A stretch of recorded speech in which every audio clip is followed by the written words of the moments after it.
Hi friends, gentlewoman Harikrishnan, Losliya, Lijomol Jose இவங்களோட நடிப்பில் வெளியான இந்த படத்துடைய கதை என்ன அப்படின்னு பார்த்தீங்கன்னா, கல்யாணமாகி 3 மாதத்துலேயே வந்து பார்த்தீங்கன்னா தன் கணவரோட அஃபேரை பற்றி தெரிஞ்சுக்கிறாங்க ஒய்ஃபு. அதுக்கப்புறம் அவங்க ரியாக்ட் பண்ணுற விதமும் என்ன முடிவு எடுத்தாங்க அப்படிங்கிறது தான் இந்த படத்துடைய கதை. இந்த படம் ஒரு ட்ராமாவாக ஸ்டார்ட் ஆகி ஒரு சஸ்பென்ஸ் த்ரில்லராக முடியுது. இந்த ஜானர் ஷிஃப்ட் வந்து இந்த ஸ்கிரிப்டுக்கு நல்லாவே ஒர்க் ஆயிருக்கு அப்படின்ற மாதிரி சொல்லலாம்.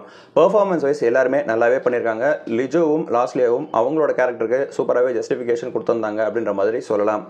குறிப்பாக லாஸ்லியா வந்து பார்த்தீங்கன்னா நல்ல ஒரு சீனை ஹோல்ட் பண்ணுற ஒரு கெப்பாசிட்டியும் எமோஷன்ஸை நல்லாவே டெலிவர் பண்ணுறாங்க அப்படின்ற மாதிரி சொல்லலாம். லிஜோ வந்து பார்த்தீங்கன்னா எல்லா எக்ஸ்பிரஷன்ஸையுமே வந்து சட்டிலாகவே இந்த படத்தில் வந்து மெயின்டைன் பண்ணியிருக்காங்க. அது இந்த படத்தோட கேரக்டருக்கு நல்லாவே யூஸ் ஆயிருக்கு அப்படின்ற மாதிரி சொல்லலாம்.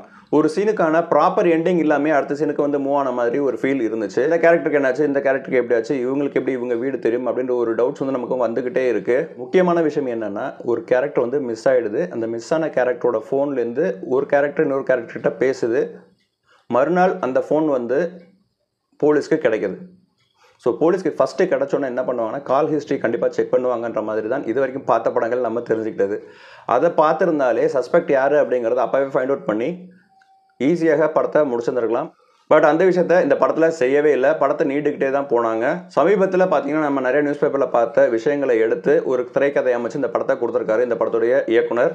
இந்த படத்தோட ஸ்கிரிப்டும் காட்சி அமைப்புகளும் கண்டிப்பாக ஒரு ஓடிடி வாட்சுக்கு உரியதாகத்தான் இருக்குது. தியேட்டரில் கண்டிப்பாக பார்க்கணுமா அப்படிங்கிறத உங்களோட முடிவில் நான் விட்டுறேன். படத்தை பார்த்துட்டு உங்களோட கமெண்ட்ஸை தெரிவிங்க. நன்றி.